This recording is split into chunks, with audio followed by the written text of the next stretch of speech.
We take a local flight to Bhutan. Secluded in the eastern Himalaya and open to visitors only decades ago, Bhutan, the last independent kingdom in the Himalayas, exudes a magical charm.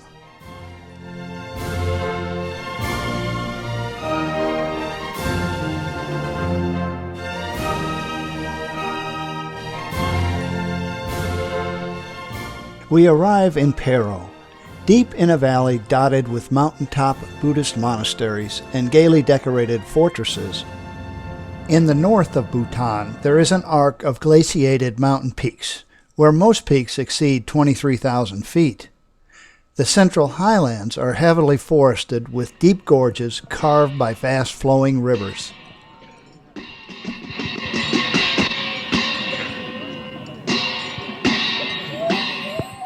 Our very nice hotel was just out of town and up a winding mountain road. Of course, the Himalayas are everywhere we go. Our room was spacious, with hot water and a TV that worked. Barbara even got to see the second presidential debate. The Paro Valley is beautiful. Willow trees and apple orchards line the roads. Whitewashed farmhouses and temples complement the green terrace fields, and forested hills rise on either side to create a beautiful, peaceful whole.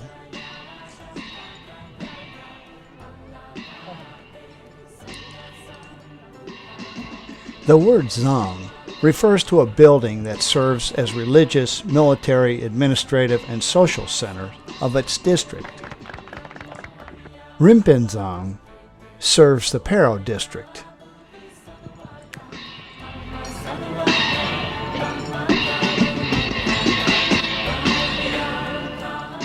Two young monks come down as we go up. Citizens of Bhutan must wear native dress in public.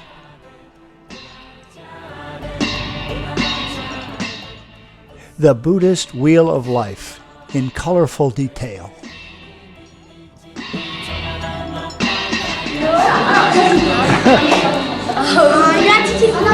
Grade 6. We're in grade 6.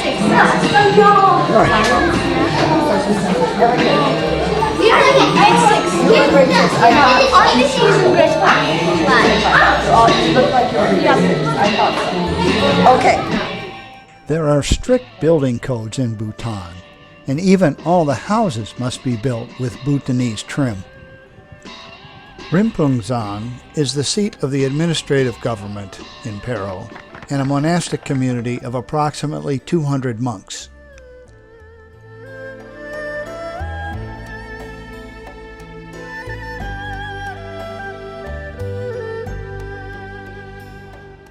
Bhutanese women wear long skirts. Men wear short skirts. Under one of the galleries is a painting of a popular fable with a Mongol holding a tiger and an old man and his 4 friends.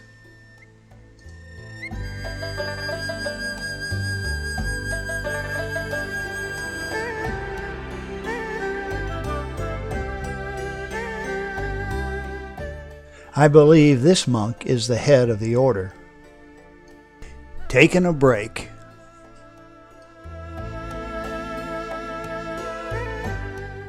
This ancient watchtower is now the National Museum, housing a superb collection of textiles, ancient weapons, and classical Thangka paintings depicting Buddhist cosmology. More peppers drying. This cantilever bridge across the swift-moving river was built in the 17th century.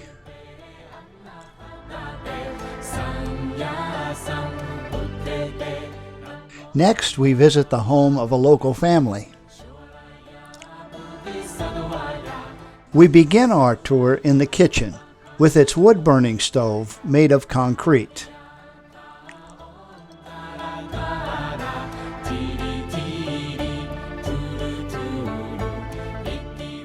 Tashi, our guide, is helping with the drinks. This picture is of the king of Bhutan at a younger age. The king's son by his third wife will replace him as king in November. Oh, did I mention he has 4 wives?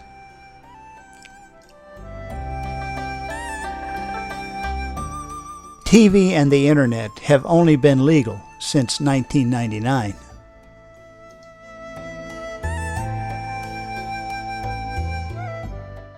All houses have their own chapel.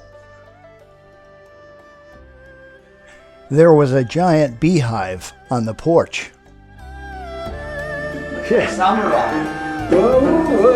Richard. Yeah. Richard. Singing Bhutan. More than I can say. Tashi plays the drenyan. That's a folk song from Bhutan. These little girls were great hostesses.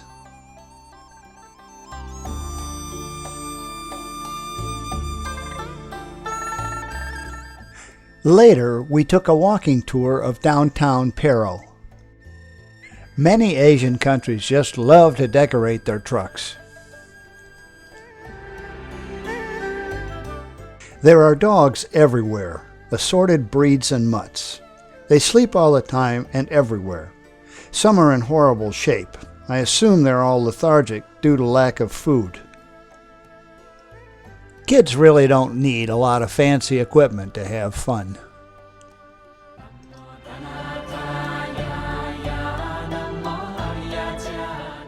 "80% of the population is involved in agriculture. So, except for festivals, you won't find crowds of people mingling in the cities." No, not mistletoe. Chili peppers. We arrive early to begin our trek to Tiger's Nest Monastery, perched at more than 9,500 feet. From here, it is hard to believe we are going to ascend this steep mountain. By a different route, of course.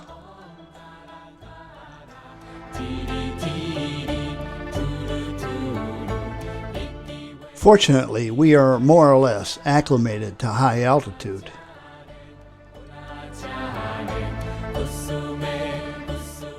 This guy has our lunch.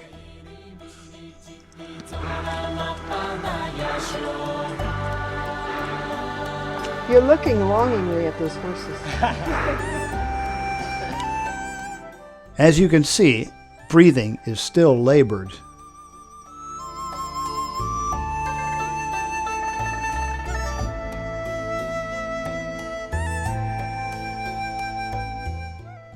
We rented walking sticks for this trek.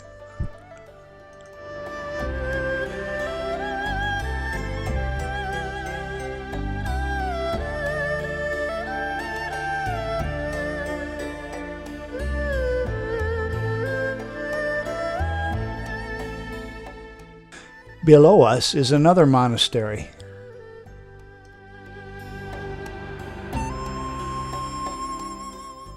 Tony and Barbara seem to be doing okay. Now where's Cliff?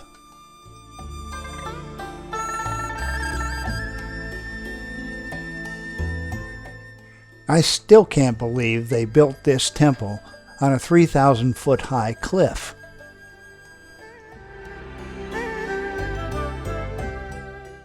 Well, we have reached the halfway point. Tashi shows the versatility of Bhutanese menswear. We all look our best, of course. Well, of course. No, never know.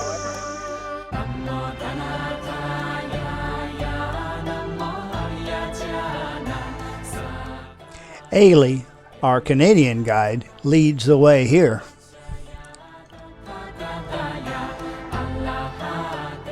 I don't believe I've ever seen Spanish moss at this altitude.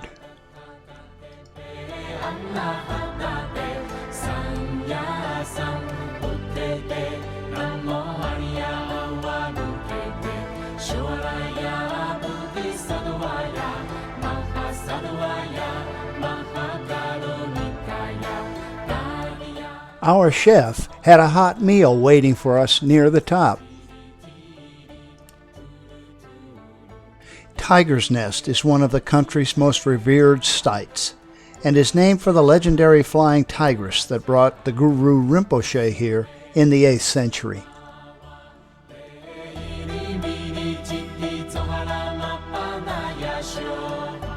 Are we there yet? Just when you think you're there, they throw up 1,000 more steps.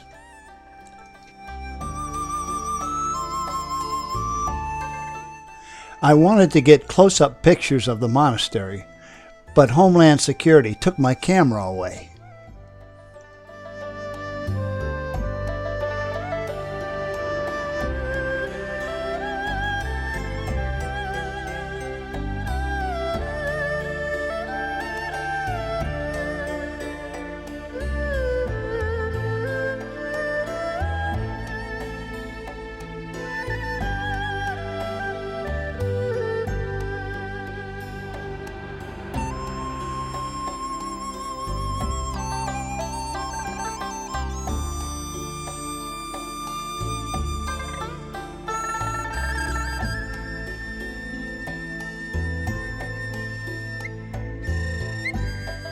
There is no shortage of fresh water for the monks.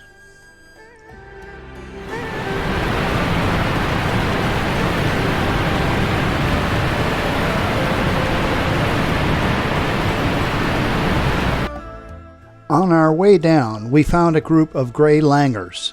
They have black faces, live in large groups, and almost never leave their trees, except for maybe an occasional rock face.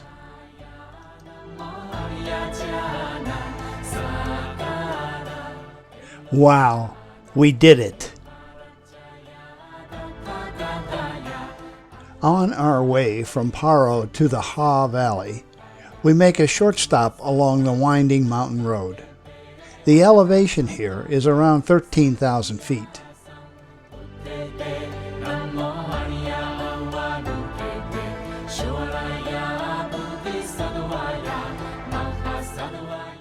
Bhutan had no vehicular roads before 1961, when, under an agreement with India, the Indians are responsible for all road construction and maintenance. Cloud cover blocks our views of the snow-capped peaks to our north and west. Today, a festival is celebrated on the grounds of the White Temple.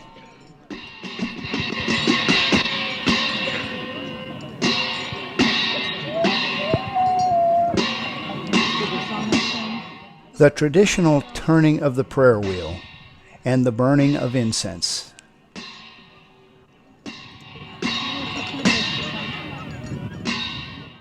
The VIP suites are colorfully decorated.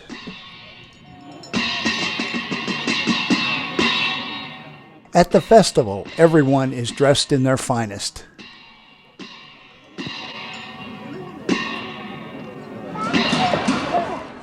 Mask dances and dance dramas are common traditional features at festivals and are accompanied by traditional music.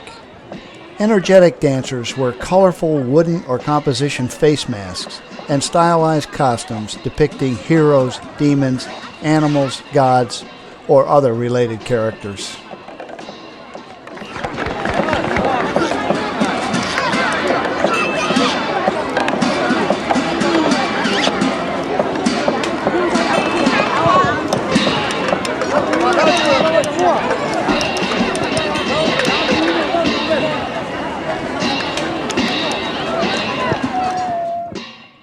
The guiding philosophy in Bhutan is the GNH, or Gross National Happiness. Bhutan is the only Asian country ranked in the top 10 for happiness.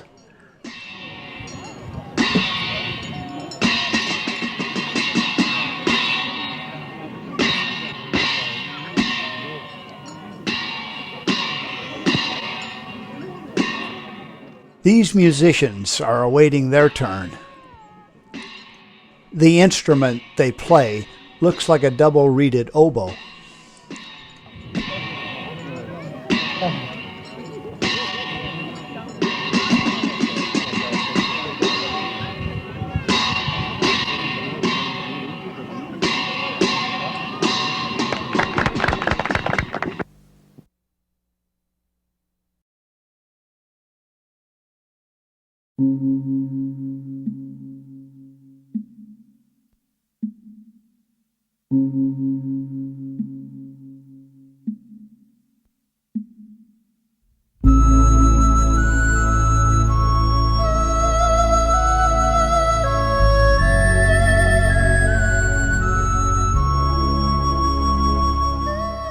This banner is advertising the movie Norbu, My Beloved Yak.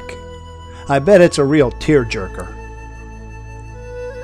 As with any festival, food and drink are plentiful.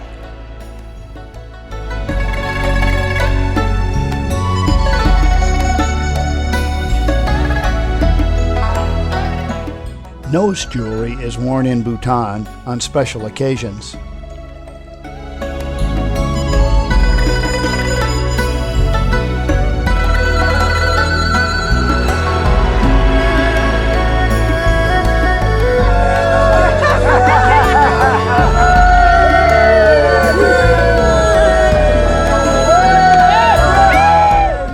Darts is very popular. The young monk on the left and his friend are enjoying the festivities.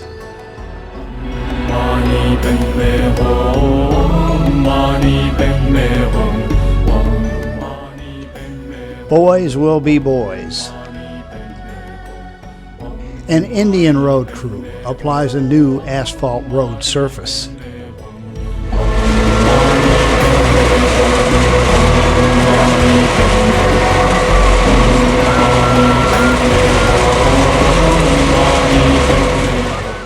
The whole family pitches in.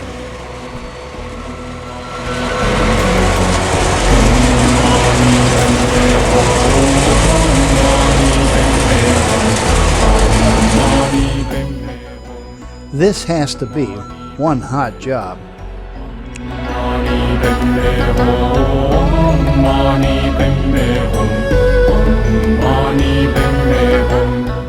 Between the flat and gabled roof is an open space for drying vegetables, meat, or storing hay.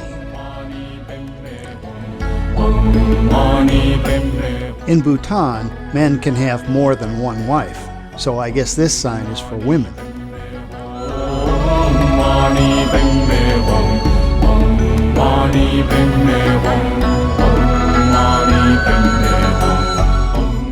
Driving through Bhutan does reveal a somewhat medieval form of life still in existence. Red rice, peppers, potatoes, and other crops grow along terraced areas of the valley floors.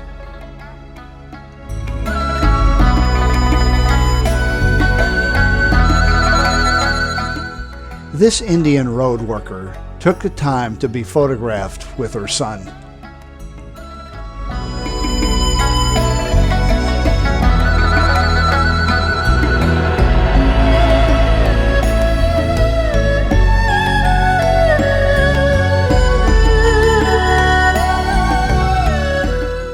As we continue our journey, we encounter locals building a house. Steel-toed shoes would be appropriate. A short distance away is a monastery with a spectacular backdrop.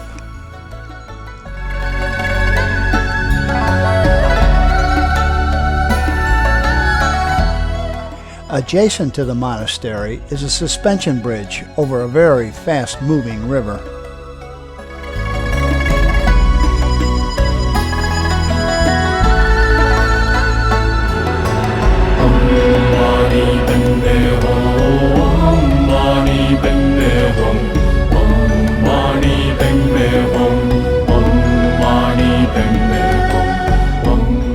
Along the road, we have to cross a very high iron bridge above the confluence of the Pa and Wang rivers.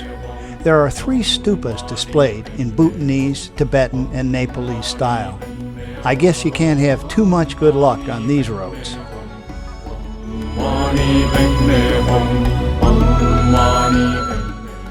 On our way to Thimphu, capital of Bhutan, we stopped briefly at the Botanical Gardens. While October is not the best season for new blooms, we did meet some cute young blossoms.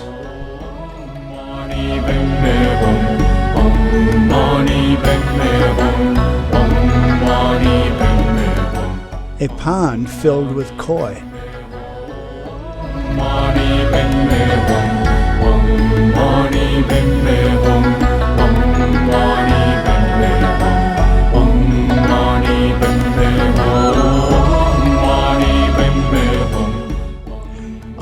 road, we met a family of elephants, and their handlers, of course, stopped for lunch. They were to be in a parade in Thimphu. These kids are attracted to Mama Elephant.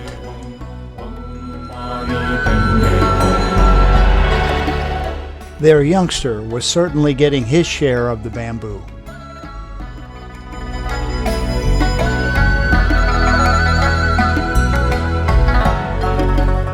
Daddy sure had big, beautiful tusks. This mountainside stop affords us a beautiful panorama of Thimphu, capital of Bhutan.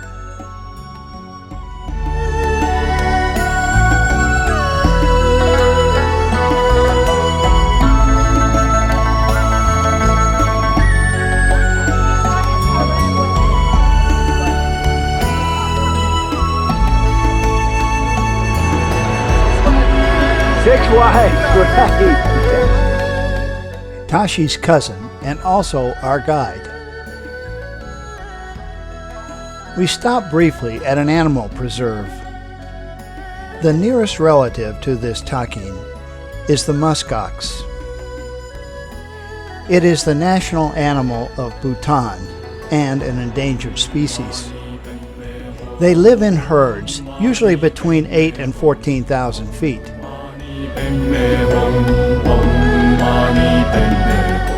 Tourists like us, this family comes from nearby Bangladesh. This preserve was originally a zoo that was disbanded because of Buddhist religious and environmental beliefs. A young mule deer.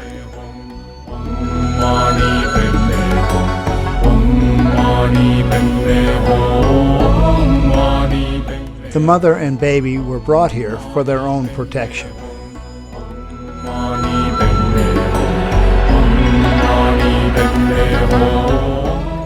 Some felt BJ, one of our more colorful travelers, might find solace here. The Wheel of Life has 8 spokes, representing Buddha's eightfold path to enlightenment.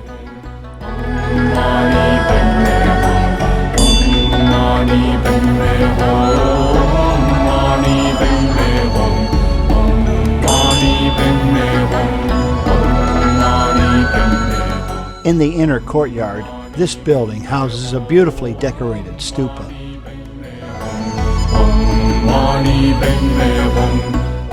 This large building complex is Tachi-sho Zang, a 17th century fortress monastery and also the seat of government. Over the past decade, Bhutan's political system has developed from an absolute monarchy into a constitutional monarchy when the current king abdicated his throne in 2005.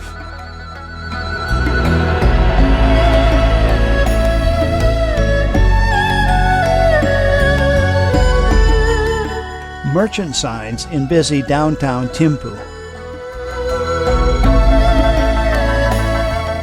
I wonder what fooding is.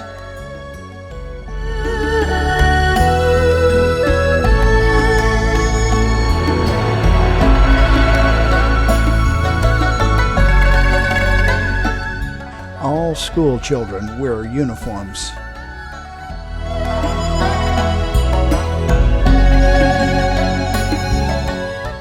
Cowboy hats are in.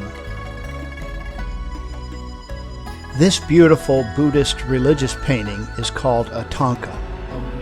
These minerals are the source of the colors used in the painting process. More gross national happiness.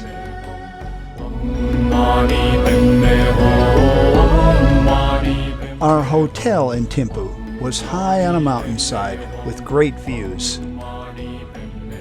Some of us had sweets, but they turned sour with black-colored bathwater and varmint holes in the wall.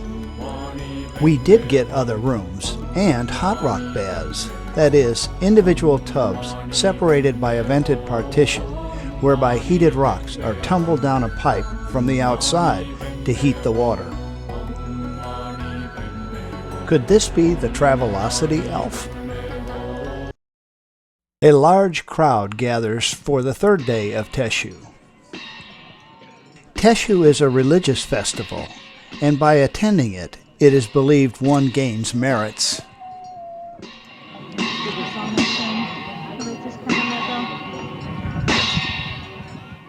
The fancy boxes are for religious and political VIPs.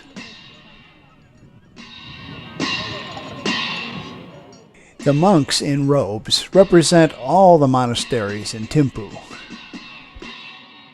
These guys, I noted, were used for crowd control, but they did have a sense of humor too. This was one of the folk dances. Their costumes were elaborate and detailed. The dance steps, while exact and finely coordinated, were extremely repetitive.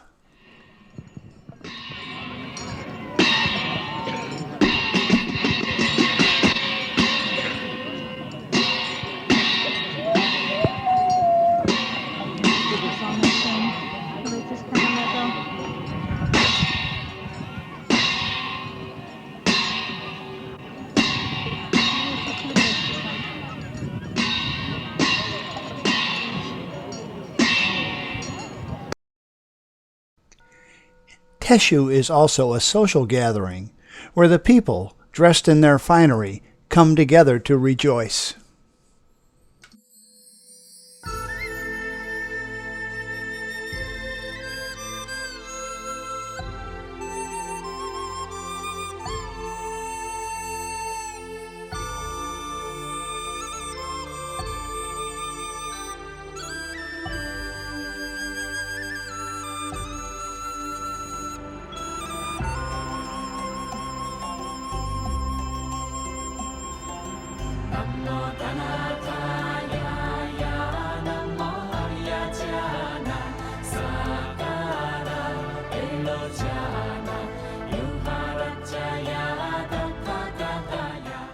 Attaching rice in a paste form to the forehead is a Buddhist ritual adopted by the Nepalese people.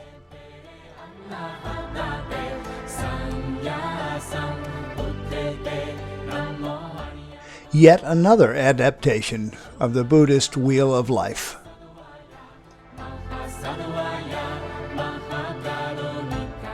The third king, Wangchuck, required that all houses conform to the Bhutanese style.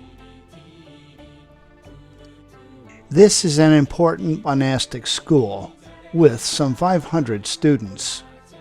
Its name means Palace of Great Bliss, and because of its artifacts, it is a UNESCO project. These terraced fields of red rice are ready for harvest.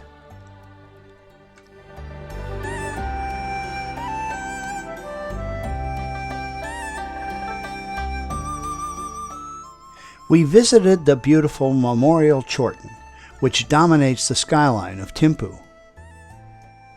The Chorten is dedicated to the third king, Wangchuck, who died in 1972.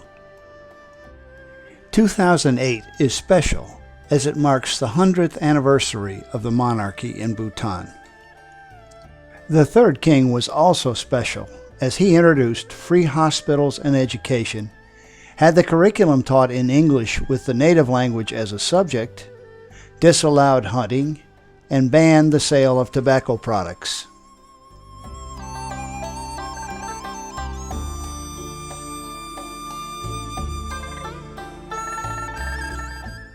Buddhists also use prayer beads.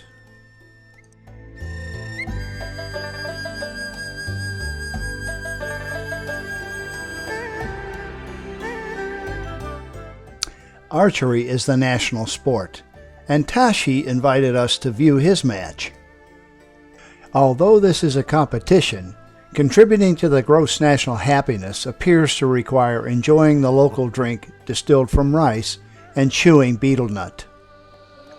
The equipment is sophisticated, as they shoot at very small targets and at long range.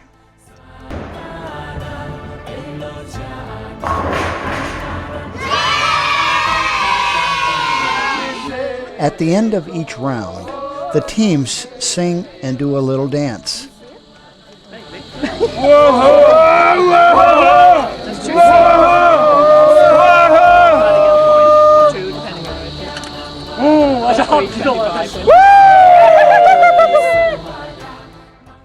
At a local paper-making factory, we experienced the eco-friendly process, beginning with the soaking of the inner bark of the Daphne bush.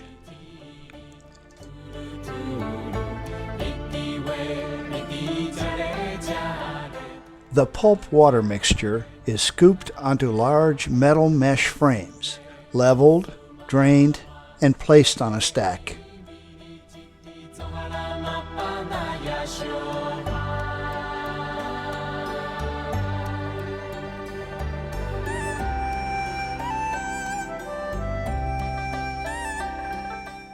Each piece is removed from the stack and placed on heated drying racks.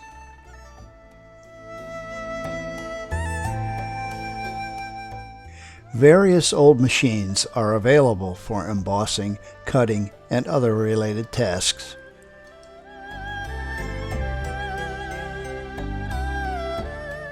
Near the center of town is the local farmers market.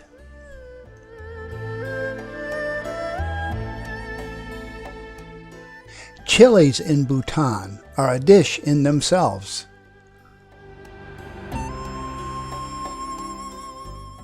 Interesting scales.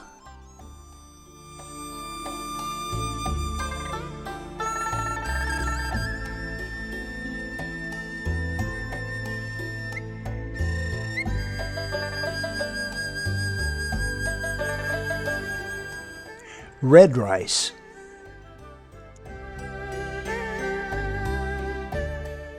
Lots of herbs and spices.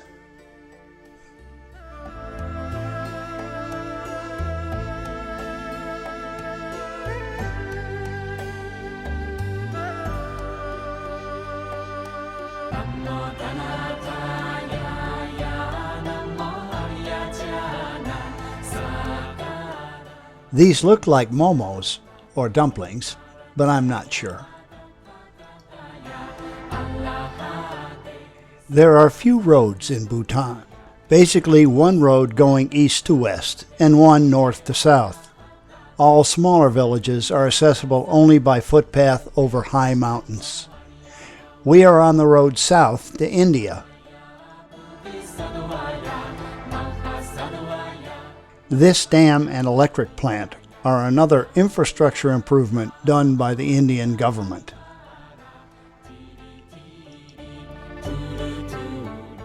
Along with road construction, Keep going, keep going. Yeah, move.